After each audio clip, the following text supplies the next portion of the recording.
En esta presentación vamos a mostrar conceptos acerca de la vigilancia y prevención de la enfermedad por COVID-19. ¿Qué son los coronavirus? Los coronavirus son una amplia familia de virus que pueden afectar a los animales. En algunos casos tienen la capacidad de transmitirse de los animales a las personas. Los cuadros clínicos que pueden llegar a producir estos virus son muy variados y pueden ir desde un resfrío común hasta que se desarrollen enfermedades mucho más graves. Por ejemplo, algunas enfermedades que se han ido conociendo en las últimas décadas, como los que producen los cuadros como SARS y MERS.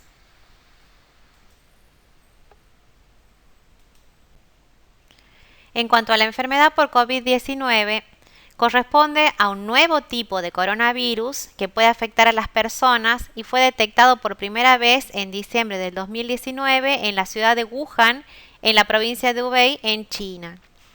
Actualmente, este virus se ha esparcido por diferentes lugares en el mundo y todavía existen muchas cuestiones que se desconocen, sobre las que se está investigando aún. Se cree que la fuente de infección fue de origen animal. Existe una alta posibilidad de que se haya generado a partir de los animales. En las últimas décadas se documentaron diferentes brotes relacionados a coronavirus. Como decíamos, los coronavirus son una extensa familia de virus que pueden ocasionar infecciones que provocan cuadros clínicos muy leves como resfríos hasta cuadros muchísimo más graves. Entre los cuadros graves o brotes de cuadros graves que se documentaron, uno de los primeros fue el síndrome respiratorio agudo severo, que fue conocido como SARS. Este brote tuvo origen en China en el año 2003 y llegó a ocasionar cerca de 650 muertos. El síndrome respiratorio de Medio Oriente, conocido como MERS, se originó en Arabia Saudita en el año 2012 y llegó a ocasionar alrededor de 800 muertos. COVID-19, como mencionábamos antes, tuvo su origen en China, en el mercado de Wuhan, donde aparentemente habría estado el foco inicial del contagio. La letalidad de las enfermedades expresa el porcentaje de fallecidos en relación al total de enfermos por cada enfermedad. Para SARS, la letalidad llegó a un 10%. Para MERS fue mucho mayor, alcanzando un 41%. Con respecto a COVID-19, se han observado variaciones en la letalidad en los diferentes continentes. Actualmente en Europa alcanza un 7%, en Asia un 4% y en América un 2%.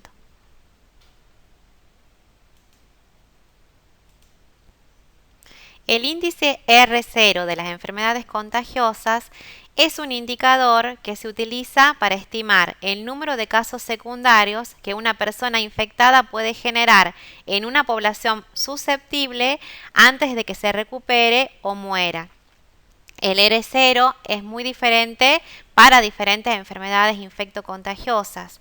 Por ejemplo, para sarampión, el R0 se mide entre 12 y 18. Para COVID-19, el R0 estimado es de 2.5. Esto nos permite comprender que por cada persona infectada se pueden infectar a su vez alrededor de 2 o 3 personas. Mencionando los anteriores brotes por coronavirus, para SARS el índice R0 fue similar, entre 2 y 3, y para MERS fue mucho menor, de 0.7. En esta diapositiva vemos reflejado en el gráfico los casos de COVID-19 según continentes.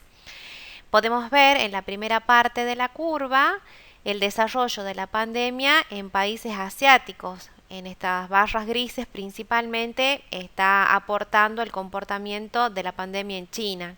Posteriormente vemos una declinación de la notificación de casos en Asia, con un franco aumento de la notificación de casos en otros continentes, con predominio de las notificaciones en Europa y en América.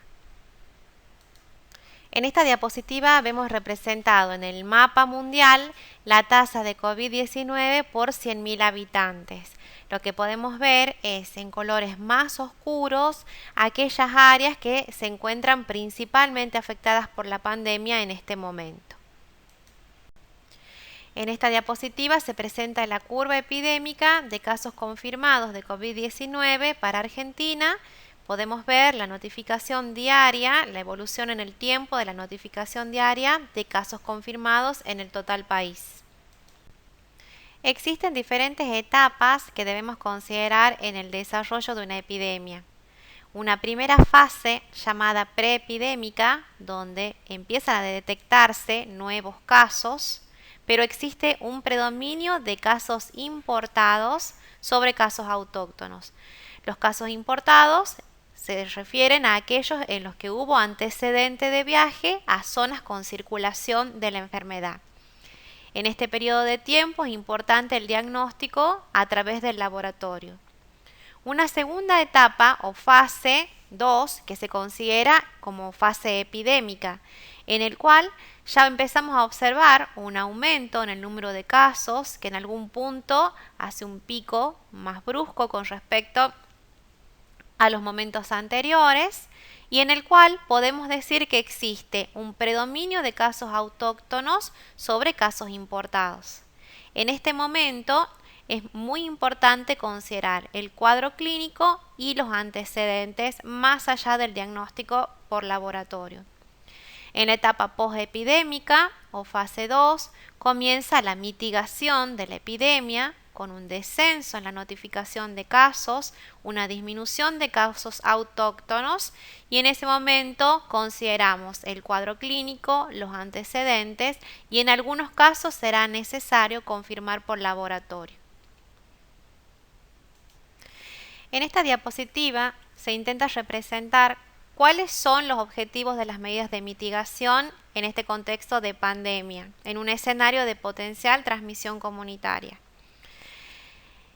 En la primera curva vemos representado un aumento brusco en el número de casos, que sería nuestro peor escenario, es decir, sin la implementación o sin adecuadas medidas de cumplimiento de cuarentena e higiene. Por otro lado, vemos una curva más achatada, representada en color verde, que sería la situación más esperable, en la cual ocurre un ascenso en el número de casos más paulatinos sin superar la capacidad del sistema sanitario. Este concepto tiene que ver con lo que se difunde como la necesidad de aplanar la curva. ¿Cómo se contagia COVID-19? Principalmente por el contacto entre personas, mediante gotitas respiratorias que se producen cuando una persona infectada tose o estornuda. También mediante el contacto con superficies u objetos contaminados. Por ejemplo, al tocar una superficie u objeto contaminado y luego llevarnos las manos a la boca, nariz u ojos. ¿Las personas pueden contagiar la enfermedad antes del inicio de los síntomas? Existen recientes estudios que indican que podría ser posible el contagio de la enfermedad a partir de pacientes asintomáticos o en etapas iniciales de la infección.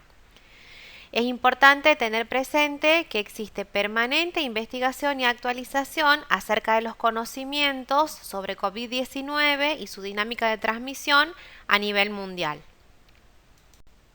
La transmisión se da entonces principalmente a través del contacto por gotas respiratorias de una persona enferma.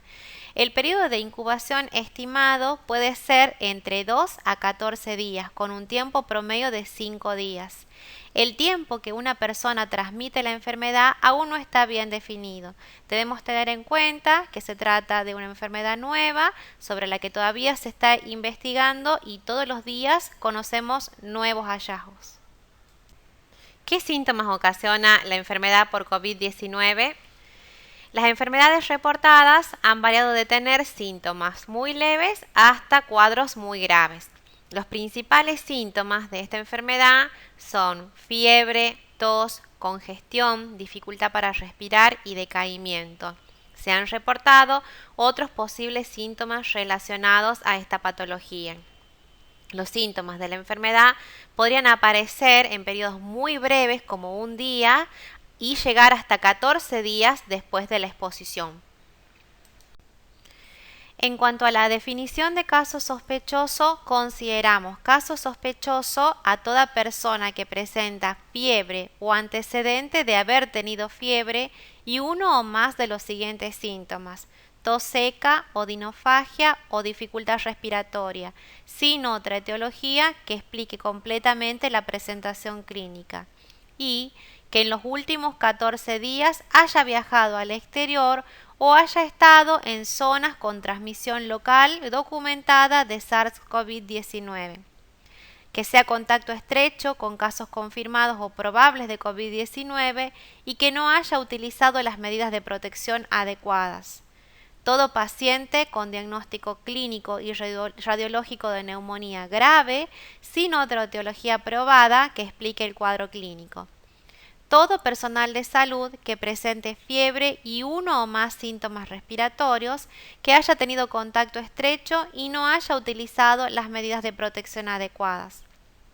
En el contexto de esta pandemia, estas definiciones pueden tener modificaciones en el transcurso del tiempo. También pueden variar en cuanto a la propuesta nacional de definición de caso, teniendo en cuenta la situación epidemiológica de cada provincia. Se considera contacto estrecho a toda persona que haya proporcionado cuidados a un caso confirmado mientras éste presentaba síntomas y que no haya utilizado las medidas de protección personal adecuadas. También a cualquier persona que haya permanecido a una distancia menor a 2 metros de un caso confirmado mientras éste presentaba síntomas durante al menos 15 minutos. Adicionalmente, deben considerarse los contactos en medios de transporte como aviones y colectivos. Es importante tener en cuenta que estas definiciones también son dinámicas y pueden ir actualizándose y mostrar diferencias de acuerdo al contexto de cada jurisdicción. Su actualización puede consultarse de la página del Ministerio de Salud de la Nación. ¿Puede ser esta enfermedad grave? La mayoría de las personas que se infectan, como ya habíamos mencionado, padecen una enfermedad leve y se recuperan. Pero en algunos casos la enfermedad puede evolucionar a formas graves. Los ancianos y quienes tienen enfermedades crónicas de base pueden ser los más expuestos a desarrollar formas graves de la enfermedad. En base a la experiencia documentada por otros países que ya están cursando varios meses de epidemia, se puede observar que la mayor parte de los casos correspondieron a casos leves, alrededor de un 81% de los casos. Un 14% de los casos pueden desarrollar cuadros moderados a severos y un 5% de los casos pueden llegar a ser casos críticos. ¿Cómo se comporta esta enfermedad en los niños? La enfermedad parece ser poco frecuente en los niños. Aquellos que se enferman desarrollan formas leves o asintomáticas en su gran mayoría.